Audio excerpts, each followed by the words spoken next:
Okay. Francis, thank you. Hey, Francis, you seem to be in a gym or what? Okay. Kavya, welcome. Ashok, welcome. Everybody, welcome. It's evening time here in India and noon for Germany. I think Philippines and Thailand is evening. So good evening to most of you and good afternoon to Anastasia. My name is Manoj Onkar, and this is an introductory masterclass on OD, organization development. This is an introduction inside of a context of OD program that we run called ODeX, that is OD Experts. It's a 6-month program that we run for entrepreneurs as well as consultants and organization leaders who want to transform businesses into extraordinary organizations. Luckily, we have been doing this for last 30 years in different forms.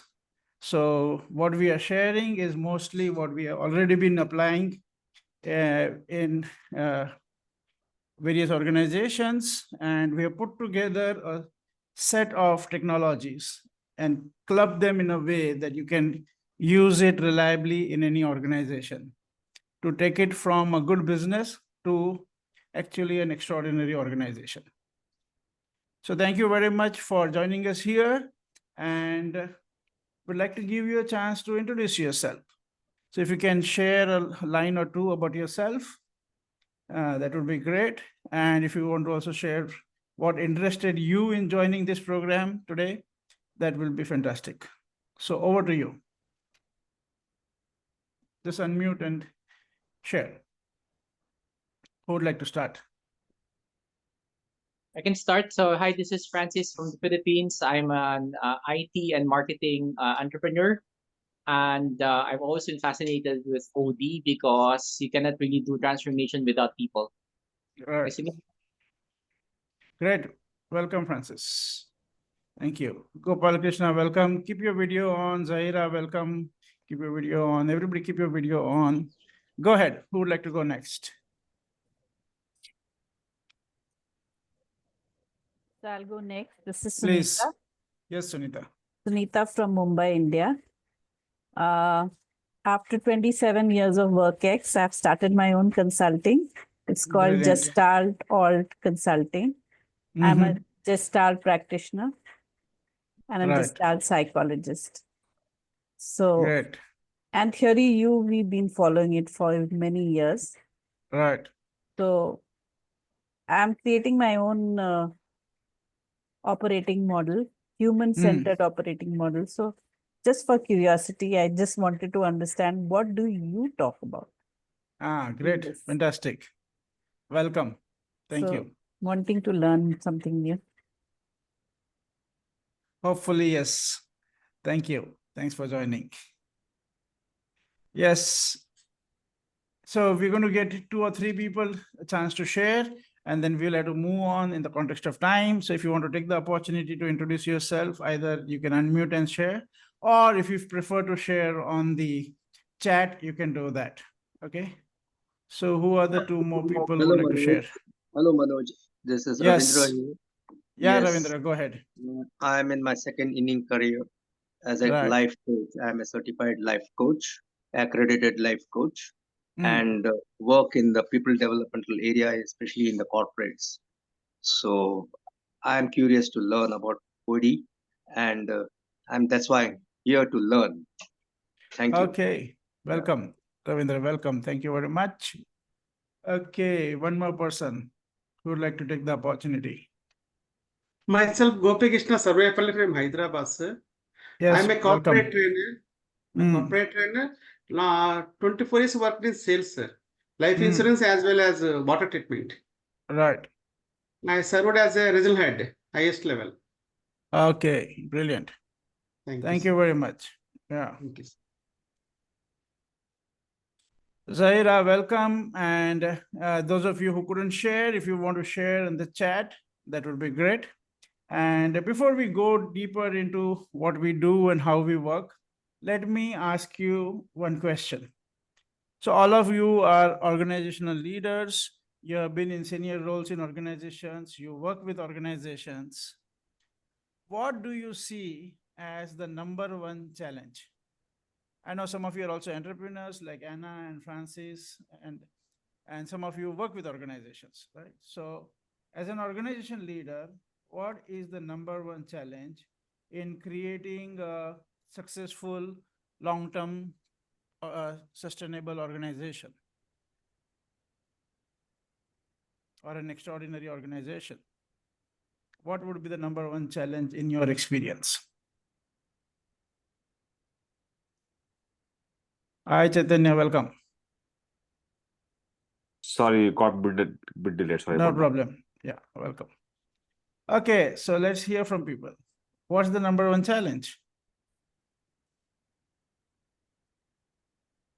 By the Manoj, way, can you no, simplify that question? so as an organization leader to build great organization, what is the number one challenge that you face? Each one of us faces some challenge in building great organization. So what is the number one challenge for you? See, for me, if I talk about the number Yeah, one Priya. challenge is buy-in from the management, especially such intervention, anything. The change management is the biggest challenge. Okay. Change management is the biggest challenge, and you use the word getting buy-in from the management, right? So when you say Yeah. management, you're talking about like CEO, or whom are you referring to? So anyone who would be Or- my sponsor or a stakeholder for any of the Okay. initiative. So my stakeholders and sponsors, yeah. Yeah, perfect. Thank you very much. That's a commonly articulated challenge for people who are responsible for bringing change in the organization, but are not at the number one position, right? So then you have to deal with that. Yes, yeah, thank you. Somebody else, I think somebody wrote something similar in the chat, right? Getting leadership alignment. Okay, let's hear from a couple of more people. Anastasia, you want to share? Yeah, sure. Happy to do that. So I think that also what is difficult, what I find difficult is like navigating uncertainty and understanding the direction where the organization moves. Let's say, especially now, in the times when we had a couple of disruptions for the businesses like Corona and then also AI introduction. So that's why it's always a little bit complicated to decide on that. So I would say maybe that's one of the challenges. So setting up the direction in uncertainty and navigating this uncertainty. Okay, got that. So setting up the direction in the face of all these uncertain times. Okay, thank you. Anna, anything for you? You're committed to create extraordinary organization, right? What is the challenge? What is the challenge?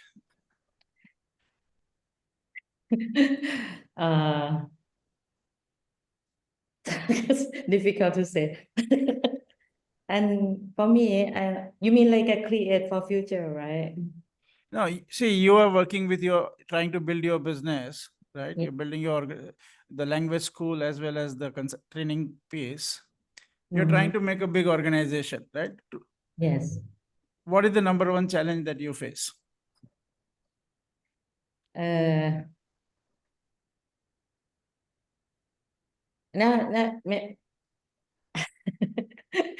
Manoj, I cannot say now. Okay, so think over, no problem. Yeah.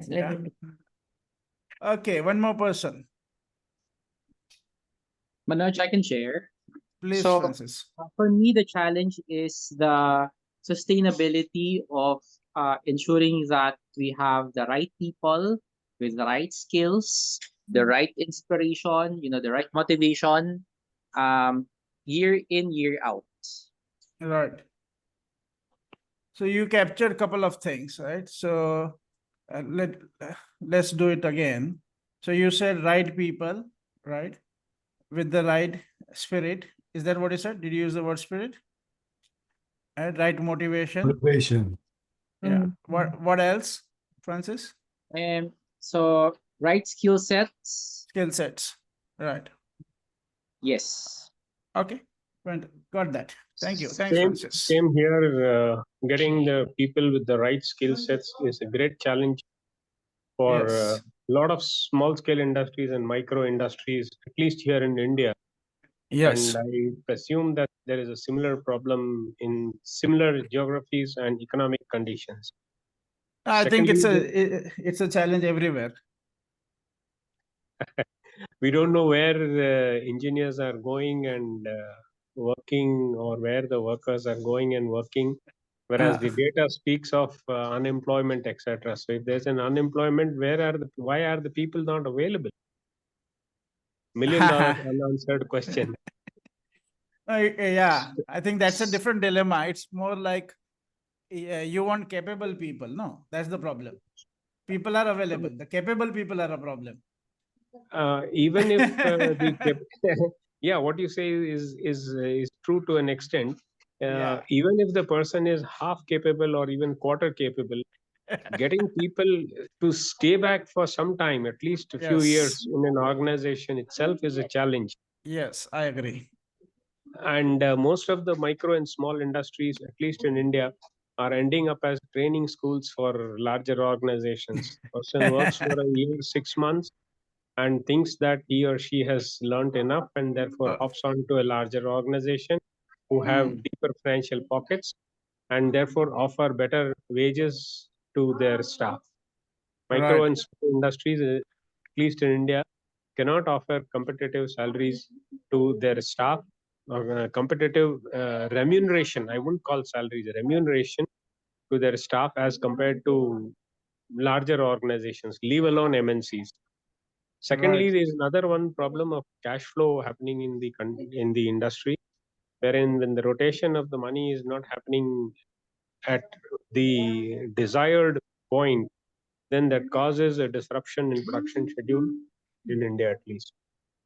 Right. Fantastic. Okay, so And yeah, sure. Go ahead. I manage a small industry here in Bangalore, India, where we make battery chargers for power plants and substations and infrastructure projects, refineries, cement factories, steel mills, etc., etc. And I'm also a coach and a mentor in the clean tech space, with my mentors Okay. winning in India and Southeast Asia and in the US. So that is my Okay. separate passion, which I do differently. Okay, Thank you. got that. Welcome. Perfect. Thank you very much for sharing.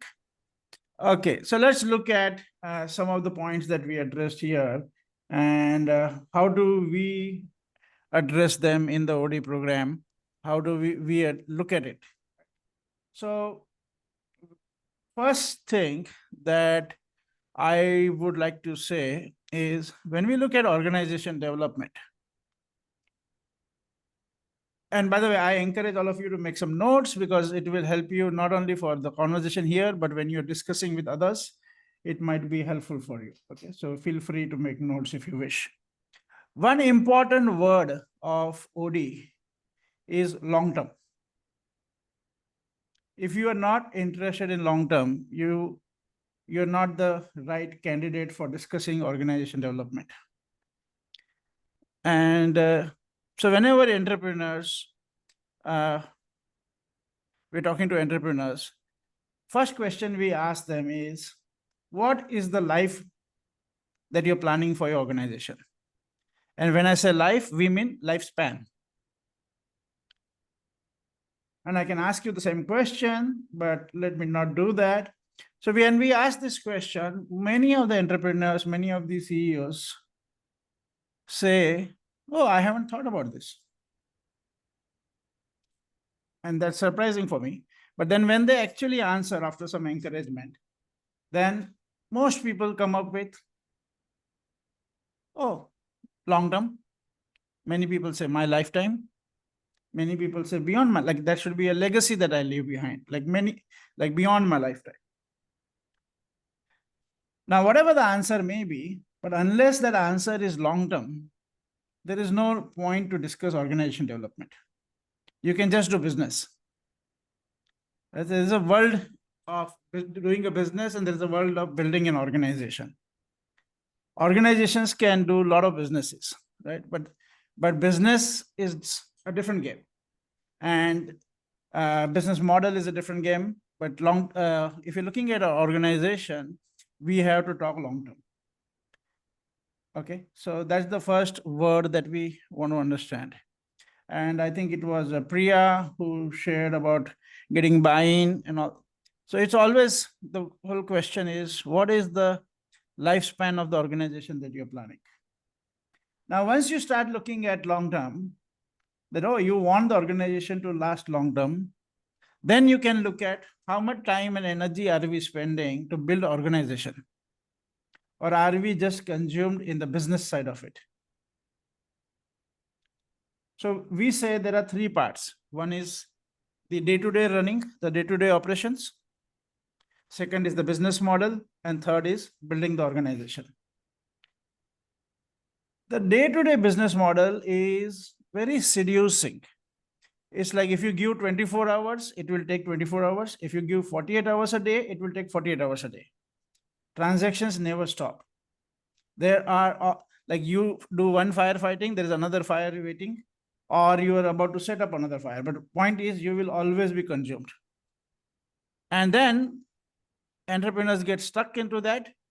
Some of them will take them time out to focus on the business model. But not enough time is invested in what kind of organization we want to build. So that's my point number one that we want to address. And that's what we educate the entrepreneurs and consultants, that if you are serious about OD, you're talking long term. If you're not talking long term, don't discuss OD.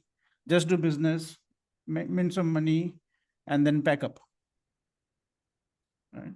Because that's a different game. And yeah, so let me pause here. Do you get what I'm saying? You have any question? I'll just add one more thing here, that lifetime is one aspect. Secondly, in the family-owned businesses, there's no guarantee that the next generation would actually step into the shoes of their father or mother, whomsoever the person is. Sure. Yeah. That is an issue specifically with companies even up to 100, 150 people, at least here in India. There's no such guarantee. Yeah. For various reasons. I mean, let's not get into the reasons why the next generation doesn't want to come to the parents' business. Yeah. That is one fundamental thing. And as you said, if you give 24 hours or 48 hours, it will take. This is a classic example of Murphy's law. The work expands to fill up the allotted space. So it continues to expand. Yeah. And that's what happens. Yes. So great. Anybody, any point you want can I add ask something? Can I add something, Manoj? Yeah, Chaitanya, go ahead. What you said is very interesting. In fact, when I consult with companies, I mostly work with startups and small and medium enterprises, right? And I'm passionate about building purpose-driven, sustainable businesses, which are actually generating revenues, being profitable, and at the same time, doing something more meaningful through the businesses. Now, one of the biggest challenges is the mindset of leaders within the organizations, right? They're always like looking at short term revenue, increase in revenues and growth. Therefore they actually miss the bigger picture. So the challenge is actually to basically work with the leaders and basically elevate the consciousness so that they can start thinking differently. Now that's a process in itself. Yes. Most people are not even looking at it, and they're always looking at the tactical side of it. There's strategy and tactic in any business. Most of them not even thinking from a strategic point of view. They can't even think like, what's my company going to be doing in 15 years, 20 years from now. So I'm actually dealing with one company where they've been around for 50 years. When I ask them, what is your next 30 years going to look like, or next 20 years going to look like, they have no idea. Yeah. But Chaitanya, can I ask you a question? And it would be better if you ask the question to me. Yeah, Sunita, you I want to ask his question because no, don't, because then we will lose. I'm not leading the course. So if you have a question, you want to make something comment, Sunita, you go ahead. No, because it's a view which he is holding, and I wanted to share my view, which is very different, to say that if that is after 50 years, the system still feels that this is fine, then as an OD consultant, what is my challenge? Yeah. Yeah, but I don't think Chaitanya is working there as an OD consultant. He is working there in a different role. Right. And we will, yeah, when Chaitanya comes to the program, we will discuss with him. And then we can coach him on a different perspective. But first point, everybody you got, the first point of OD is long term. The second point of OD is symptom thinking versus system thinking. Unfortunately, we are all trained in symptom thinking. So if you look at all the problems that are visible, whether it's the problems that you see in the external world or in the internal world of the organization. When I say external world, like problems that you face with your market share, your customer base, your sales, your revenue, your profitability. So these are all one kind of problems. Then there are problems that some of us talked about is attrition, retention, getting the right talent, the teamwork, the culture, the R&D. So there are internal issues. Consider that all these issues are not the real issues. They are the symptoms. So as an organization development person, what we train people is not to directly respond to these issues, but to go deeper and look at what are the structural aspects which are causing these symptoms. So instead of looking at the symptoms, looking at what are the structural aspects which are causing these symptoms. And unless we start looking at the structural aspects, it's like what I say is we are chemists, not doctors. Right? So somebody has a headache and they go to the chemist and they get some medicine. That's fine. Maybe that's okay, right? But we are looking at, as an organization development person, we are looking at long term. So inside of that, one of the kind of a promise that we have to make ourselves is not to deal with symptoms, but to go to the deeper issues. What are the structural issues which are causing the symptoms? Say, for example, if you look at market share, or you look at your product, or you look at your teamwork or alignment, what are the structural issues that are causing this? So that is what we need to train ourselves in. Yeah, Sunita, thank you. Okay, so that's the another dimension of OD that we want to look at is, right? So first is the long term. Second is moving from symptom thinking to system thinking. Okay. So does that make any sense for you? You have any questions around that? Gopi, Priya, any Francis, are you getting this? And I'm not going to. Yes, sir. Yes, sir. We are with you. Okay. Yes. Great. Yeah, it's clear. Thank you very much. But then I was wondering if maybe you could tell us about one of the examples from your practices, like what you looked at, just to also understand it a little bit more in depth. Sure, that would be great. So I'll share a couple of common issues that you see. One is most of the companies, they say we value teamwork. We want teamwork. They encourage people, like when in their speaking, they encourage people to have teamwork. But if you look at their performance appraisal systems, those performance appraisal systems reward individual performances only, or majorly. So what we are actually saying, what our performance management system is saying, please don't do teamwork.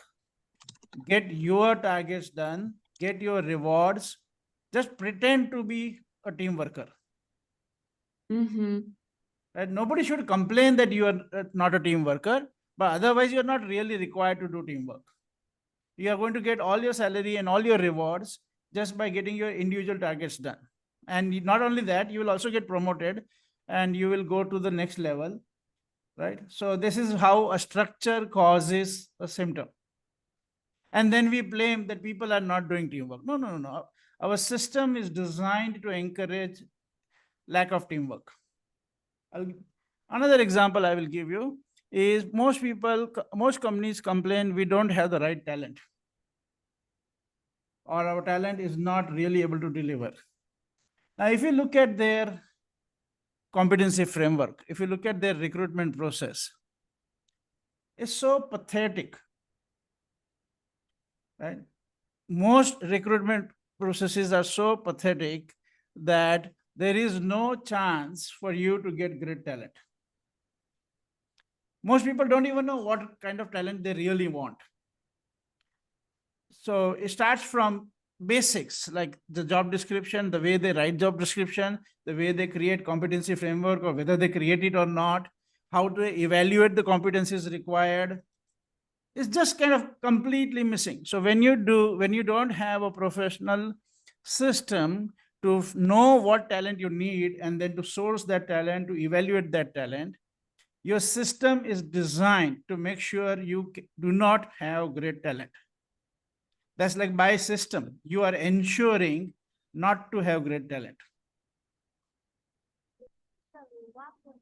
Right. So I can keep going on. I can talk, I think, couple of hours on this, right? This is a favorite topic. This is what I love to bash up the CEOs with when we are training them, because they are creating so many systems which are actually kind of counterproductive.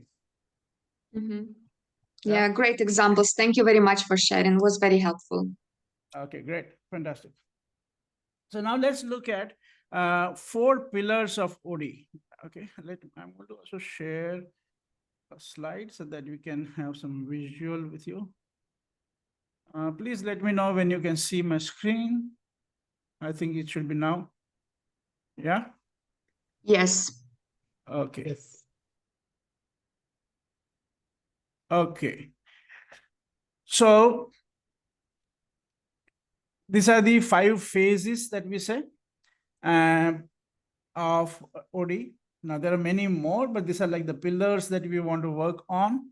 So first is leadership, second is culture, third is strategy, fourth is execution, and fifth is talent management.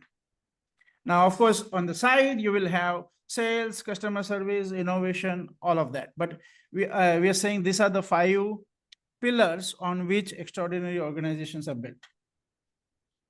Now, when we look at any company, if you look at your own company, if you look at any company that you're consulting, and you want to rate this company on these 5 parameters.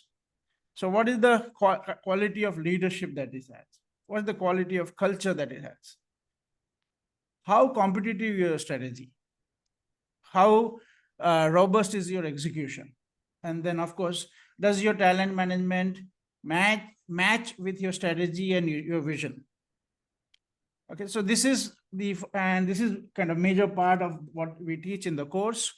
And so we look at leadership. And what is the role of leadership? So let's have a couple of people shout out. What do you think is the number 1 role of leadership?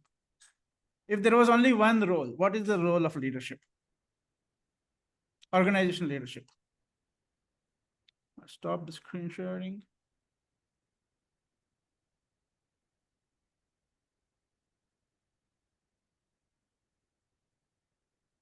Yes, what is the number 1 role of leadership?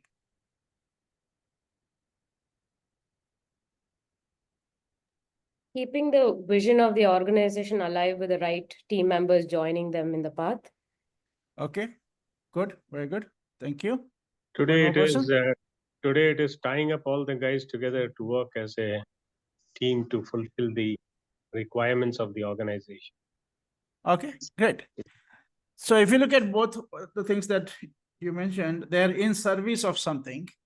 And of course, we can articulate it in many ways, but the way I would like to articulate is the main job of a leader is to take the organization successfully into the future, to ensure that the organization has a future. Right? And to be successful in the future. So now if you are a leader, but you are a PhD of the past, if you are a master of the past, you know everything that has happened in the past. Is that enough? No, of course not. Because whichever industry you are in, it is going through disruption right now, and it's going to go through disruption at least 3 times in the next 10 years, existential disruption. Now, what you need as a leader is an ability to sense the future. Because if you can't sense the future, how are you going to take the organization into the future? You will just write a thesis on the past. Because you yourself will become the past, and the organization is going to become the past. So the competency that is required for leadership is to sense the future and take the organization into the future successfully. And now, is it enough that the leader can sense the future? No, that's not enough at all.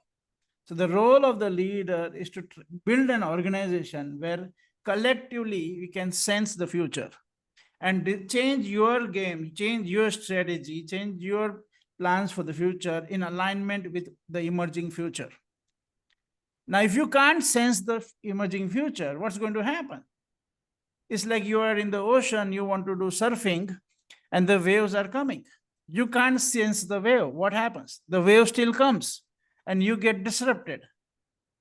In the same way, the future, emerging future is coming. If you don't sense it, what is going to happen? You are going to get disrupted. Your company is going to get disrupted, guaranteed. Now, people don't like it, but that is the reality. So there are only 2 options. Either you sense the future and create your game in alignment with the future that is emerging, or get disrupted. There is no other choice. Now, of course, when you get disrupted, you cry and life is unfair and something is wrong with the world and everything. But you chose not to listen to the future. You chose not to sense the future. Or you chose not to train yourself to listen to the future. Now, what happens is people who have been successful, unfortunately, they are the ones who stop listening. Right? So success breeds failure. Because when you succeed, then you start saying, oh, now I know everything, I don't need to learn. And the moment you stop learning, life is still changing. You are the next dinosaur on the list. So the job of leadership is to create an organization which can sense the future and change itself in alignment with the emerging future. So that's critical. Now, of course, you need to train. So the leaders need to get trained in that, how to sense the future. That's what the OD program is all about. Step 1. Do you get what I'm saying so far? Yes, sir. Yes. Great, thanks. Now, what was the second point? Anybody remembers from the image?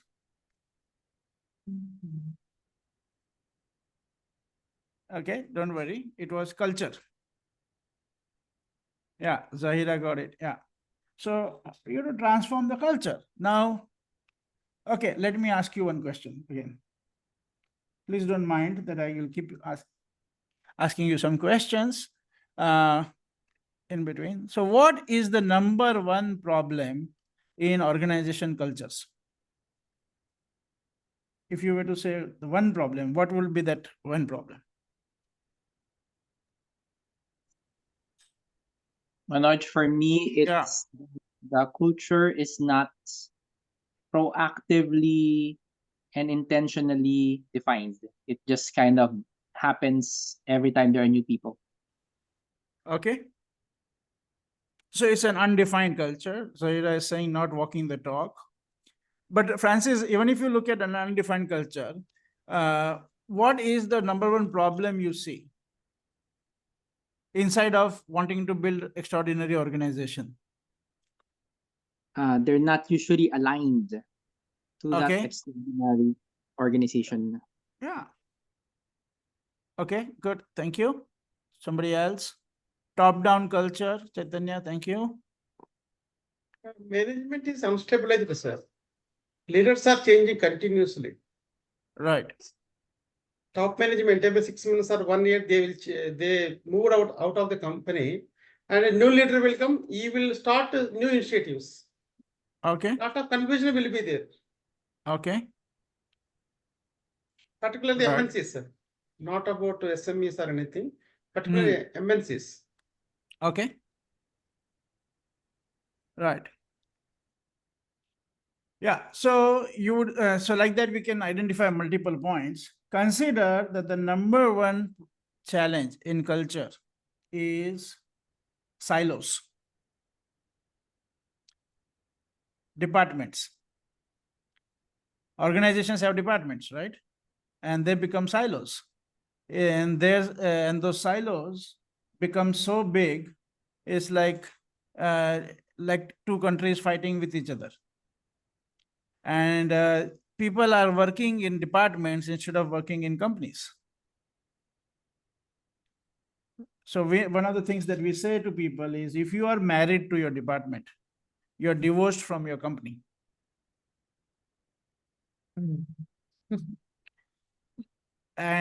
But there is this whole silo thinking, and it's part of, then that becomes their boundary. So the other way to look at it is the culture of thinking within a boundary.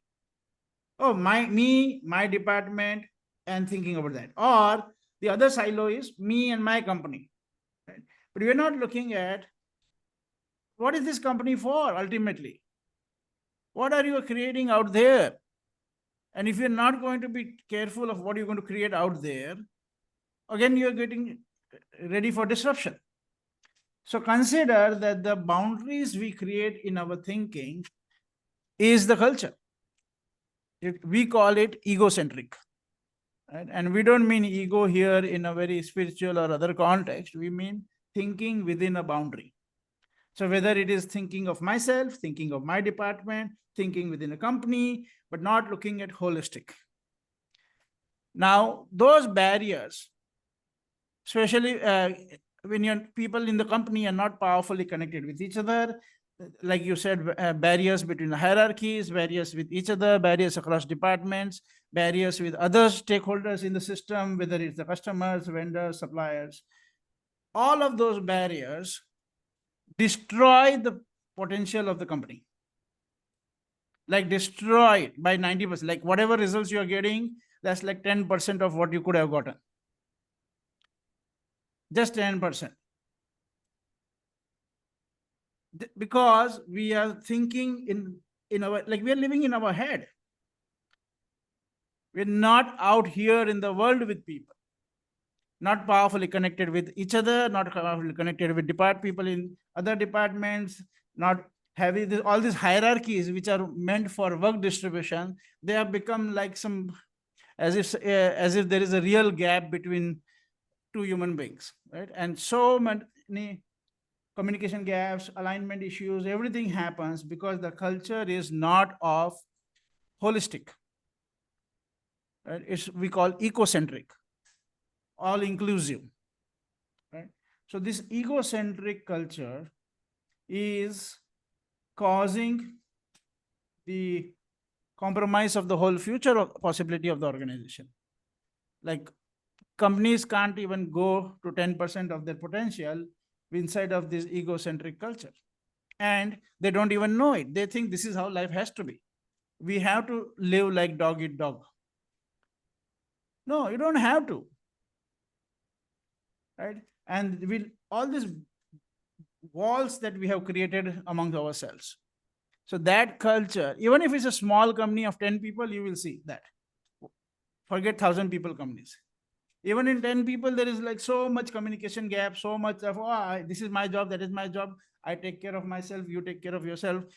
Like there is no company.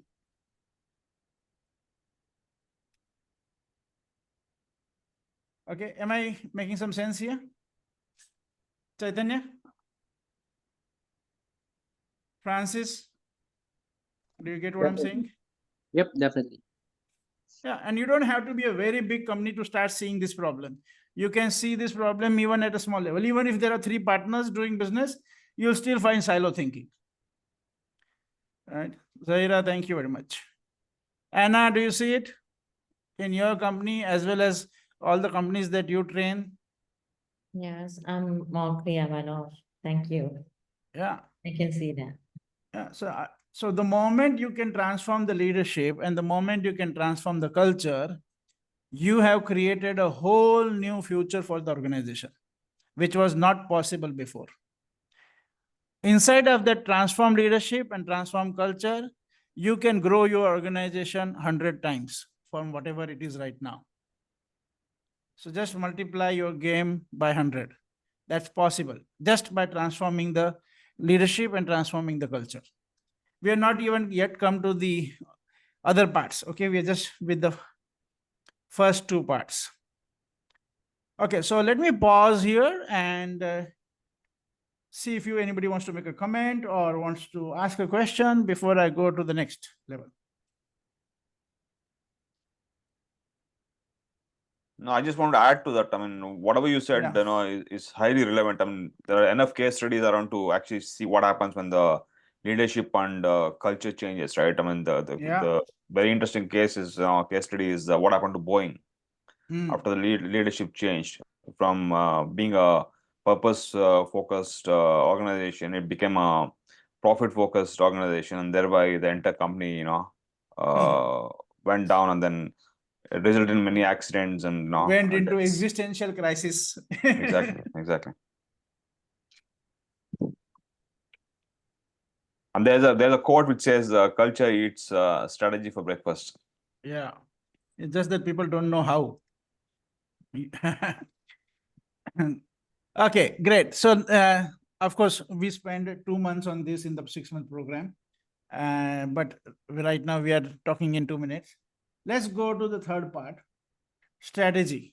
Okay, so I'm going to ask you 2 questions here. First question is, what is the job of strategy? So if your company has a strategy, what is the job of that strategy? What should the strategy do? And if it doesn't do that, then it's not a strategy. Okay, this is not a test, so you can guess. Okay, there are no marks here, so just enjoy, have some fun.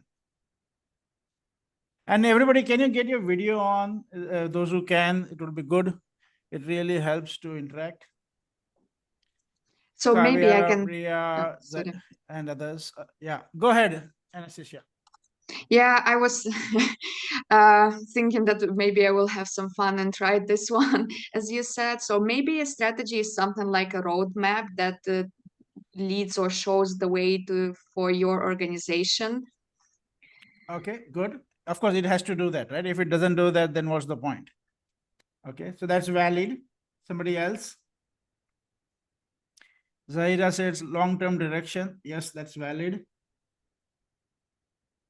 Actually, vision is supposed to give you the long-term direction, the purpose and the vision.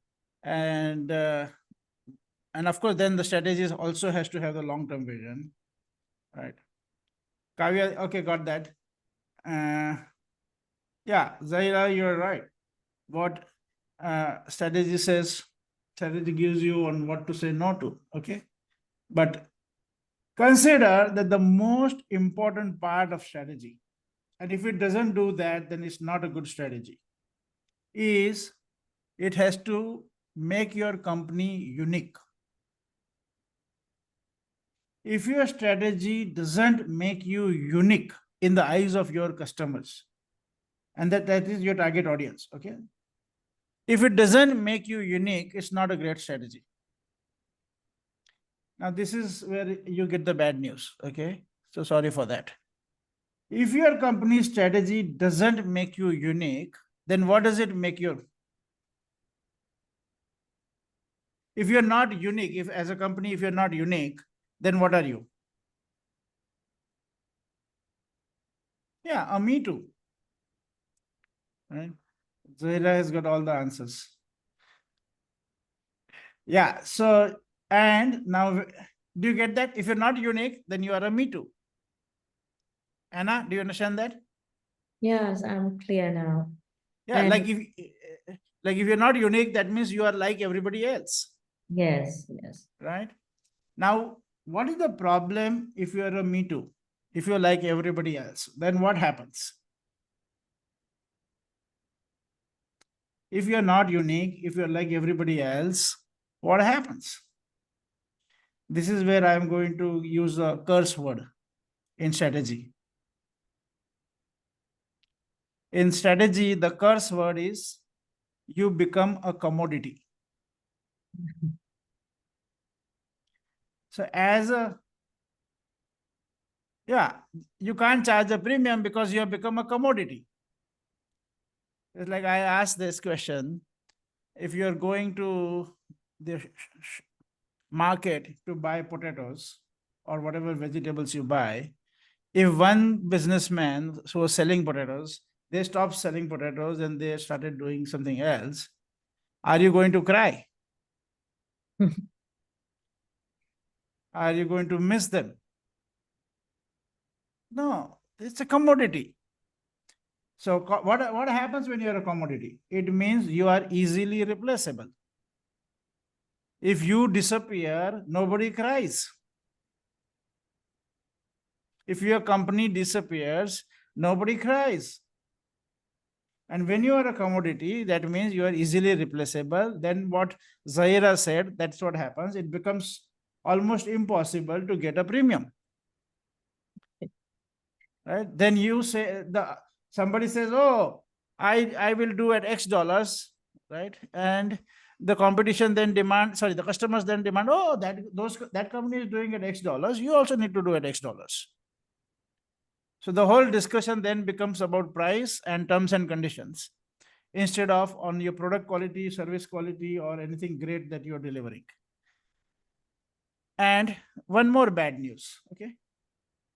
Sometimes good news begin after a lot of bad news. So have some patience.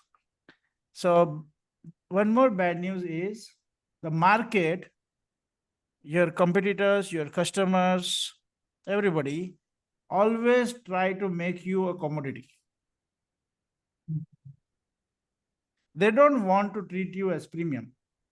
They want to convert you into a commodity so that then you become easily replaceable. They don't have to give you premium. They want to see, oh, yeah, you are like them only. Yeah, you are in this category. Okay. So they want to label you, they want to put you, and they want to make you a commodity.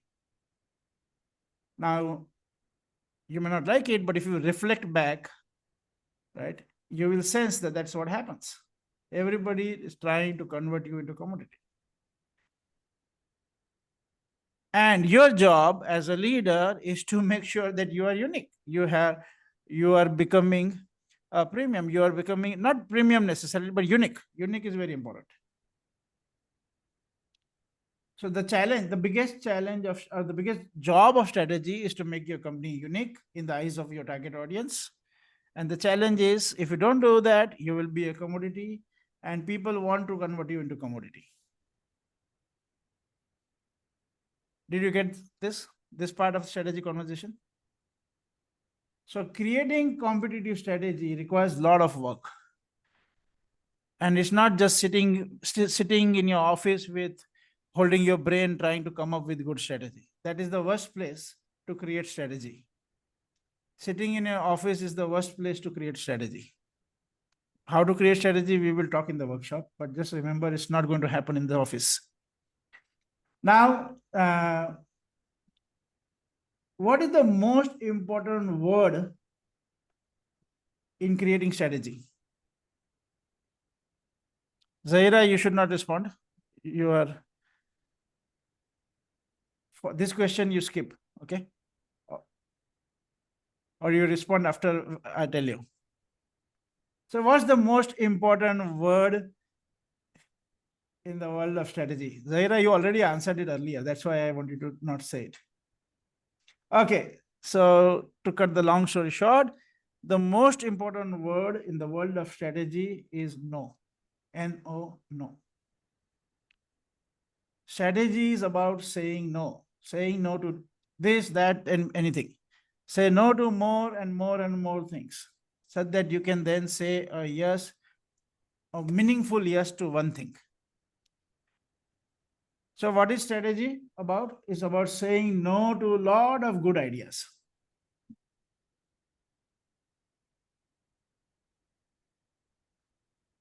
Now that is tempting, right? When you see good ideas, you want to do something about them. No, your job is to say no, to say no, so say no, say no. Keep saying no till the time you get an idea which you cannot say no to. Like it has to be like that. Like you can't say no to this one. And it has to be like that. Like you say no to almost everything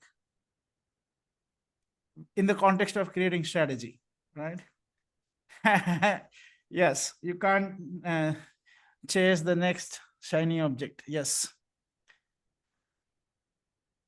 And again, the world is designed to keep tempting you with good ideas so that you don't have to go for that one thing which would have made you unique. See, good ideas are dime a dozen. It doesn't make your organization unique. Okay, so remember, your job is to become unique, and good ideas don't make you unique. It's difficult to implement, but yes, that's the job. Say no, no, no, no, no, no, no.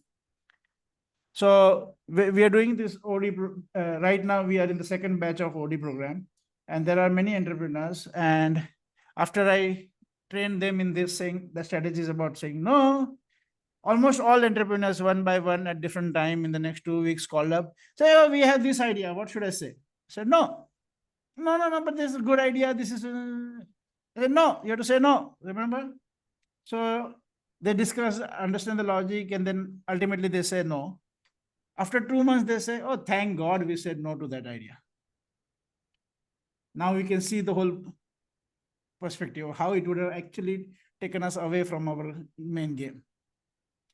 Right? But it's so tempting, and it requires a certain amount of discipline and then kind of training yourself in it. So the part of strategy is it has to make you unique, and it starts with saying no to a lot of good ideas. So we covered 3 important pillars of what we are going to learn in this OD program. Okay, how do you transform leadership? How do you transform culture? And how do you create strategy? And of course, we are not going to how to, but these are the 3 critical elements. And now if you master these 3, you're now set, you're on track to create extraordinary organization. Right? Of course, 2 more pillars are required, and without those 2 pillars, the picture is not complete, but this is like you're in the right direction. You are now on the game. Okay, can you sense that? If you can transform the leadership, you transform the culture, and create a right competitive strategy, how many of you can sense that, yes, that's like your game has begun, you are in the right direction now? Yeah? Anastasia, you get that? Okay, great. Now comes the hard part. All this was hard, but it is easy compared to now what are we getting into. And we are now getting into the most important part, execution. How do you get all your departments, all your people working in sync with your vision and strategy so that everybody is playing one game? Mostly what happens is every department, every leader in the organization is playing one separate game. It's like somebody's playing cricket, somebody's playing football, somebody's playing basketball, somebody's doing swimming, and all of them think they are in the right strategy, and everybody else is mistaken. And then we also have a problem that most of organizations, if you look at their vision, their strategy, their execution, their performance management system, and their talent management system, they are not in sync with each other. They're going in 5 different directions. That's called professional suicide. Okay, and unfortunately, 90% of the organizations are doing it. 90% of the organizations do not have their vision, strategy, execution, performance management, and talent management in sync with each other. So execution is about creating that, creating a system which allows you to make sure that your vision, strategy, how each department is working, right, and your performance management system and your talent management system are doing one thing. They're playing one game. Okay, and this is where you learn, of course, in the program, but this is what you have to implement for the next 2.5 years beyond that, because while you design and you put this structure in place, 6 months are not enough to complete your execution. 6 months are where you start your execution, but it's an execution that you have to continue doing it for the next 2.5 years. Right? Generally, we look at OD as a 3-year game. To transform an organization, it takes that kind of time. Of course, if you're working on a smaller part within the organization, that's fine. So now that is the 4th pillar. Okay, so we looked at transforming leadership, transforming culture, creating a competitive strategy, and then creating the execution that is in sync with all of that. Okay, let me pause here and take some questions. Or what are you getting in this conversation so far? And can you see in whatever organizations you have studied or you have worked with, if they were struggling, can you see one of these pillars was weak?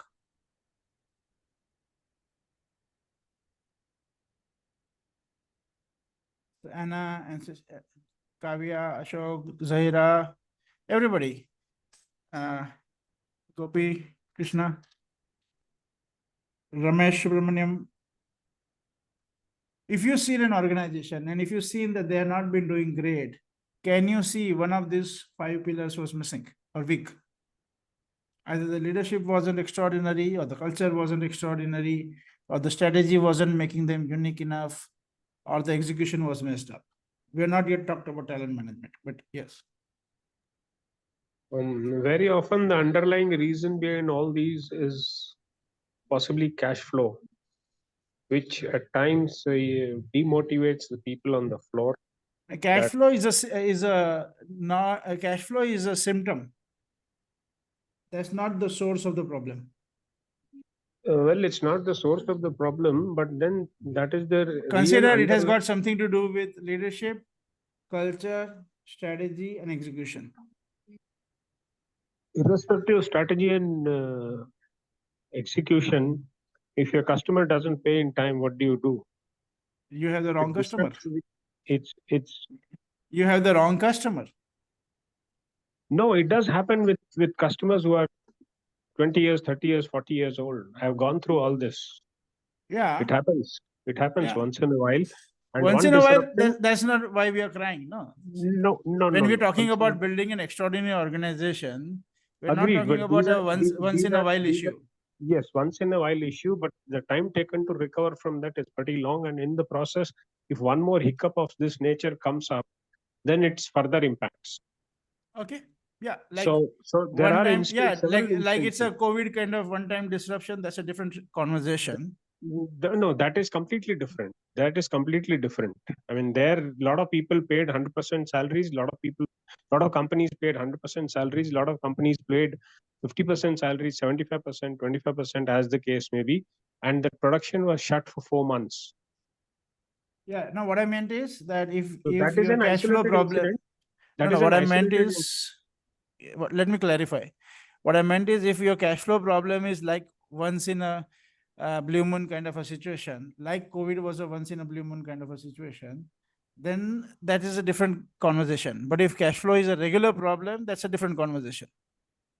Yes, the regular problem, but the once in a while incident creates the foundation for continual problems in the future. Okay. It creates a lot of people have not realized this even now. That the amount of money which has been sucked out of the system just because the factories were closed for 4 months and 100% salaries, including rental, bank interest, etc., everything was paid. It takes a whole lot of time to recover, at least for small and medium enterprises. Yeah. So the credit period increases, And if the credit period increases and within that time the money doesn't come into the system, it again creates problem. And increased credit time duration comes at a cost. Nobody would give Yes. an extended credit without adding a certain additional margin on the sale price. Yeah. The underlying reason, according to me, is irrespective of this. One of the biggest reasons is we have good strategy, you have good vision, you have got good pipeline orders in the pipeline, inquiries in the pipeline, you have got good orders on hand. Execution is possible, and people on the floor are hungry to execute. But money is a limitation. There are several companies who have got orders for 6 months, 8 months in hand, but execution has become a real great challenge. And supply chain disruption caused a whole lot of problems. And there are several other economic factors. Finally, it all comes down to economic reasons that, which I consider is as a very big issue today, irrespective of whatever strategy one plans, however good product you have, whatever may be your USP, however good and loyal customers you have got. If it's not executed in time, even most of the loyal customers will tend to look outside. Right. That's Okay. my personal opinion, and having gone through this, possibly still going through this, so this has created one big issue actually for several Yeah. companies. When I talk to my people, when I talk to friends and similar individuals in the industry, this comes out as a common factor. Everybody Yeah. says this is the problem. Yeah. I understand, and you are valid in definitely in your experience. You have had that experience, and there is a lot of validity to what you're saying. And in different cases, it will be different. But I would like you to still consider that in majority of the cases, cash flow is a symptom, not the source of the problem.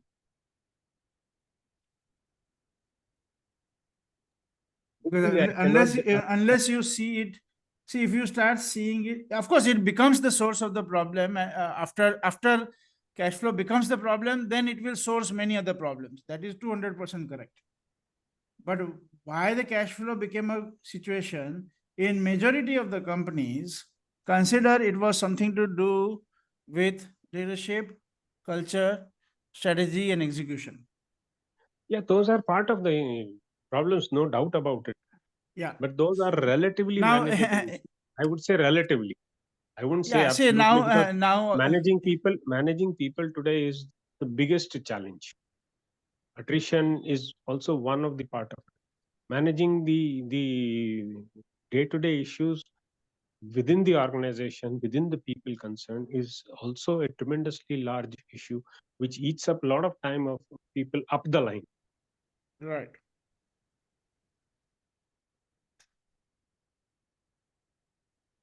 And that's what we want to, that's what we train people in.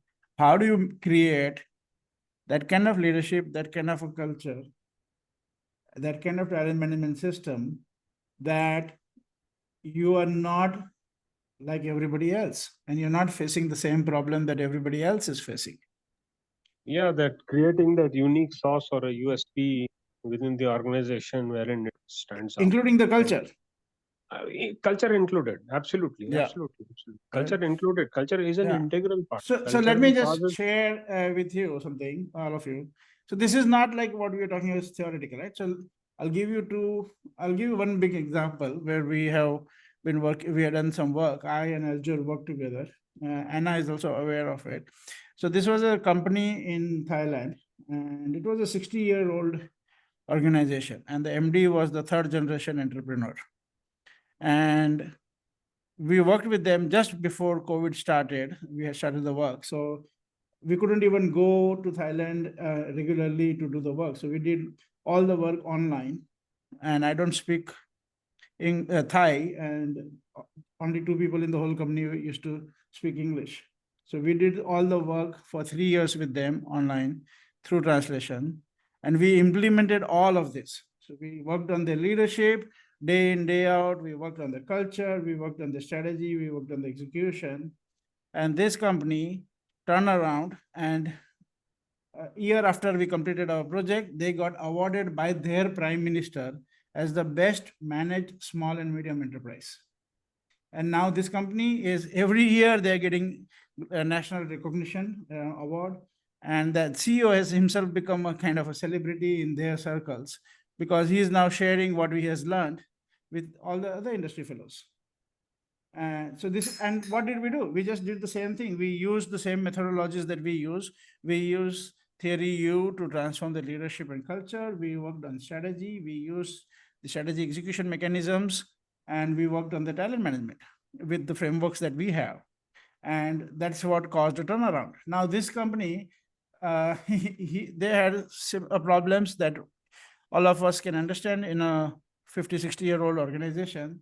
This MD was a 42-year-old young person, right? And some of the staff in this company had 25 to 30 years of experience in that company itself. So in that environment, to bring in change, right, it took some commitment and it took some work. So, but we did the sustained work with them, and they were definitely committed. And we had lots and lots of sessions and programs and everything, continuous work that we did, and they turned around. So that's what we can do, right? That's what with the things that we are talking about, that's what any company can do. Okay, and we can keep going into more examples, but just to point out that this is something that is available for you to try out. Okay, and the last thing is talent management, and again, it's a long story, but let's start with most companies. Here, I'm not asking you a question, I'm giving you a response.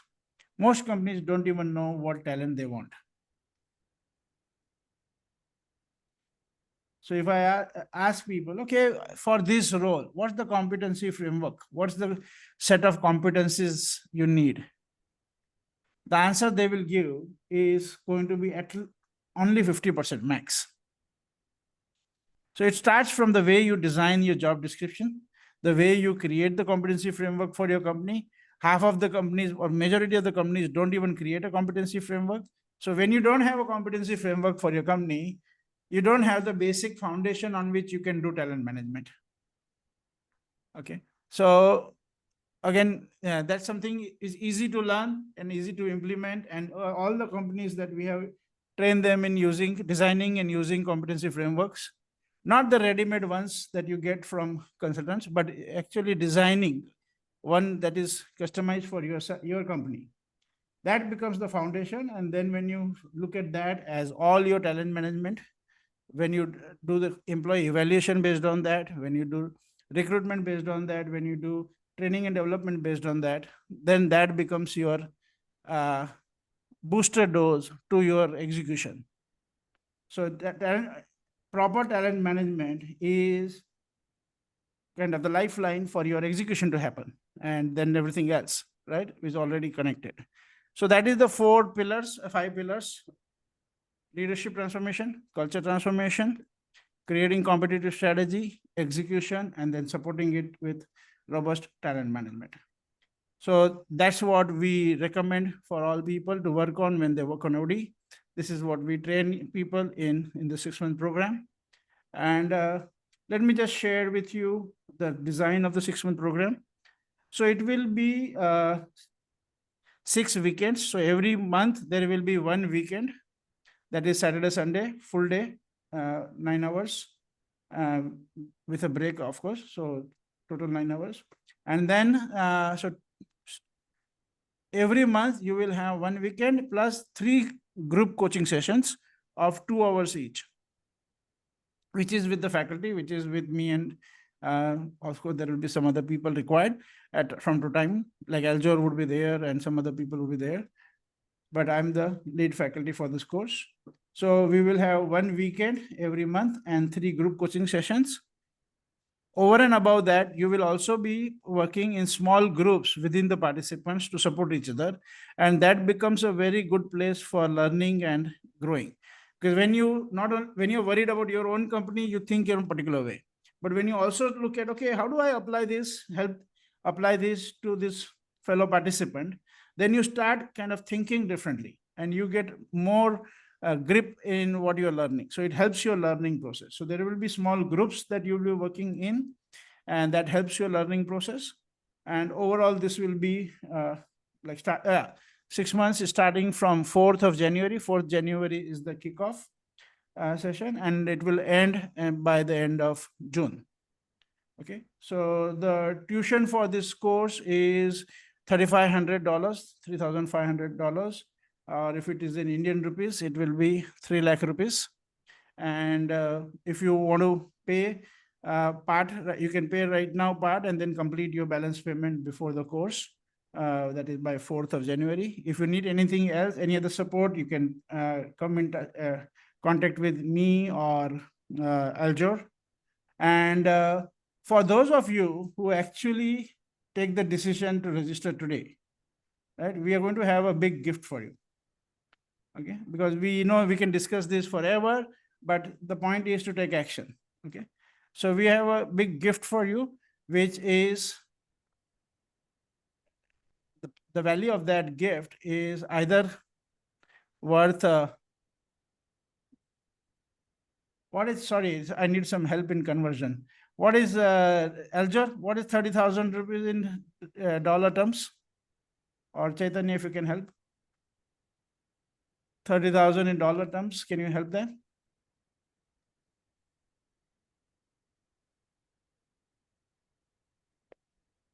Slightly less than $400, $3,880 approximately. Okay, so yeah, so the gift will be equivalent to let's say $380. And if you are in India, or if you're willing to travel to India, then there is an alternate gift which will be almost worth 55,000 rupees, which will be what, some somebody do 55,000 into dollars. $648. $648. Yeah, so $380 available for everybody who registers tonight, by tonight. And if you are in India or you're willing to travel to India, then another gift, alternate gift would be worth 55,000 bucks, which is $640. Okay, but what's that gift exactly? We will discuss with the person who's interested in that, and then we'll give you a choice to do that. Right. So now, before we wrap up the session, if you would like to ask any question, which will help you decide whether you want to be in the course or anything else, relevant question, please ask that now. Aljor, you want to say something? You've been silent. Okay, good. Thank you. That's okay. You're doing fine. Yes, he is our Mr. Miyagi. Okay. Kavya, you've been invited by Sham, right? Sham Sundar?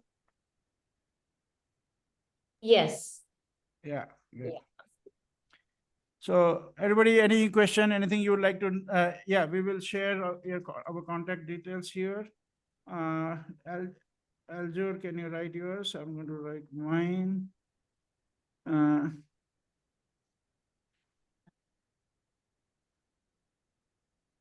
You can reach out to me on WhatsApp, 910-6456-275. By the way, all of you must have also received meeting invite from me. So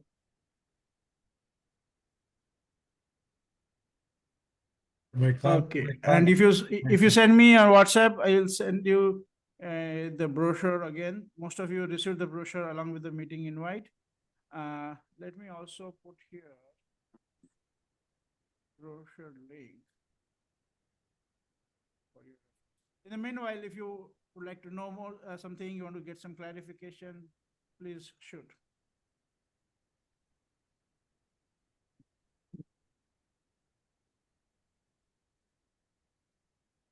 Francis, Francis had to drop out. Yeah. Ramesh, anything for you? You have been also silent.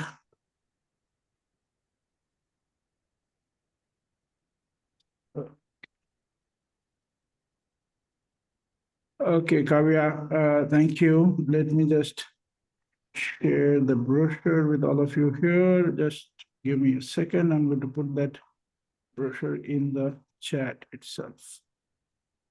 And reach out to me on WhatsApp if you want more details on WhatsApp or if you want to talk. But let me right now just share with you. Thank you very much. Zaira, 1 second. Everybody just hold on for a minute.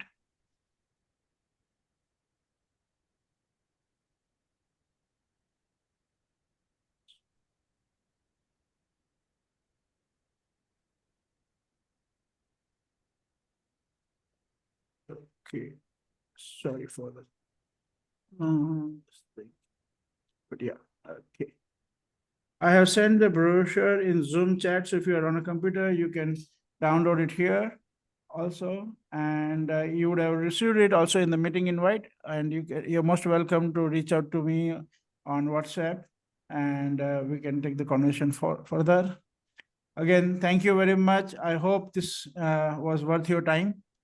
And we look forward to working with you and making you an OD expert or helping you in your journey of being an OD expert, right?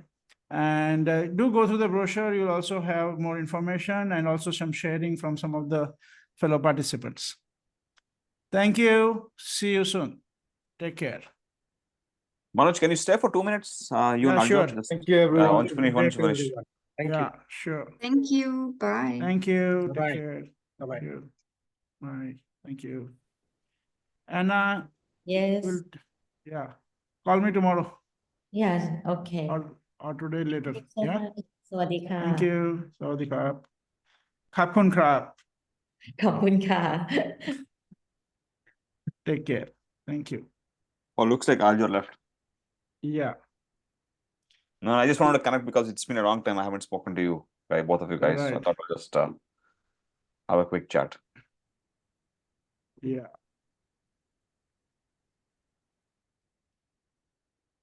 Great. So, what have you been up to?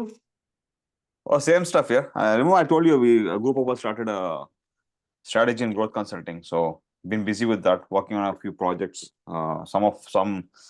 Some projects are coming to fruition now, so which has been interesting. I think this somebody is here still, Anna. Yeah. Yeah. It's okay. Yeah. It's Go okay? ahead. Yeah, Okay. yeah. Yeah. So yeah, so it's been She's interesting. our partner in Thailand. Oh, okay. I've not met her before, so okay. Yeah. Yeah, so it's been good. It's been good. So we're actually helping a couple of companies from UK and Middle East with opening some connections and partnerships in Africa. So it's been quite interesting. So what started off as a strategy and growth consulting is also becoming somewhere of us being connected to help open doors and find partners. So building partnerships is also something we are doing, which is quite interesting. Yeah. Also in the process of helping a very large smart card manufacturing company from India, was actually from China. So we're looking to actually help them penetrate the UK and African markets. Okay. So some strong connections. We have some good connections in Middle East and Africa, apart from UK. Right. And How many India. partners? We are basically we are three people in the UK here, but two of us Okay. are working on it like more or less on a full-time basis, you can say. Okay. Parallelly, we now continuing to complete a few projects we have been getting from our other companies we've been running over the years. But you can say we are putting almost 70% of the time into this new venture. So that's the idea. So it's been good. It's been good. I'll send you. I don't know whether I shared a link to you. I'll send you the website. Website is now launched. So I'll send it to you on WhatsApp. You can take it. It's called Yojak. Yojak is the company name. Okay. Yojak Group is what the website is. Okay. So it's been interesting. I just wanted to basically come and connect, and it's been a long time. Always learn. Whenever you are you're leading, right? So I just wanted to. It was good. It was good to come back and get reconnected to what's important. So, in fact, one of the things I was actually telling my guys, well, the reason why I wanted to talk to you, also is because we were looking at what are the challenges for growth in an organization, right? Right. Mm. The biggest challenge for an organization growth is one of the things we talk about is having a very clear vision in terms of clarity, in terms of what they want to be, what the organization wants to do. Most of them are like firefighting. They're looking at next six months, next 1 year, like how can I get to the next stage. Let's get some projects and cash flow challenges, like what the other gentleman was saying. It's all real. Yeah. But it Yeah. boils down to that same thing that you talked about. It's an issue around leadership, right? It's about Yeah. culture and people and creating something unique. So we also talk about that. So unless you have that clarity, you're not going to innovate. You're not going to create something new. So it starts from there. But then one of the other things that I talk about personally is this whole challenge around people, which is where culture comes in, right? So for an organization to grow, you need to create unique solutions and products. You got to innovate. But to do that, you need to have strong people, right? Yeah. In fact, one of the guys I was listening to, he was saying he spends almost 35 to 40% of his time as a CEO looking to hire the next big guy. He said it took him like 4 to 5 years to hire one senior level guy, and he was behind this guy. He knows that if once he hires that guy, he comes on board, the company will be a different trajectory. It's about also people and culture. All those things matter. So I'm looking at, we obviously can't deliver workshops. Delivering workshops is not our forte, right? So we are good at looking at what are the gaps within an organization, and basically telling them that these are the things that we see, these are the areas that you should work on and focus on. But then delivering workshop is not our forte, and that is not what we want to be doing. So we want to bring in people who can actually deliver workshops. So I'm looking at bringing you and your team to intervene at some point. So I wanted to look at what kind of what could be the ideal kind of client that we can actually introduce, who will actually benefit from what you have to offer. So that is what I wanted to discuss with you and Aljor. And therefore, there could be other synergies we can explore, where you come across somebody who has a challenge and where you feel that Yojak is a good team to work with. So we have guys who, all of us have worked for at least 25 years plus, and one of my other partners, he's worked in US and UK. He was with Sun Microsystems, and he's worked with some fairly large IT services company, and he's managed revenue function for the company as well. Right. Sure. So we should take it forward.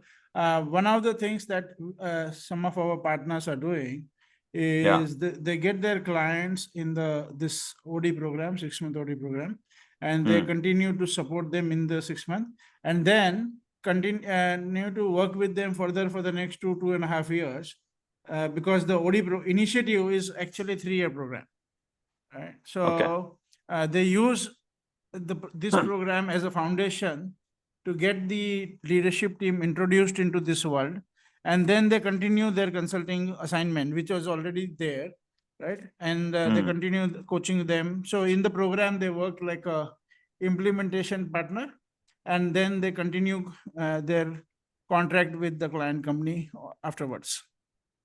So we have a couple of people here who are participating like that. So they have somebody, they have their clients participating with us, and they also so firstly they have done it, now they are participating again, but now they are participating like a implementation partner. Got it. So we can figure out various things. Yeah, we'll discuss. Take a look at my website. I sent it to you on WhatsApp. Sure. I think now you'll have a fairly better idea in terms of. So one of the things we want to add to that is the whole people element. So currently it is focused more on market research, go to market, sales, marketing, branding, that kind of stuff. But yeah. Okay. And I'll send you the brochure for the course. You can go through that. Yeah? Sure. Did you download it? I clicked on it. I think it should have downloaded. Let me see. Yeah, in the Zoom chat it's there. 1 second. I think it's in the chat still, right? Let me. Some reason it's not come through. Download. Yeah, I've got it now. Okay. See you. I'm Thank you so jumping much. into another meeting. Yeah. Yeah, Thank you. Take catch care. you later. Bye. Bye. Bye. Yep.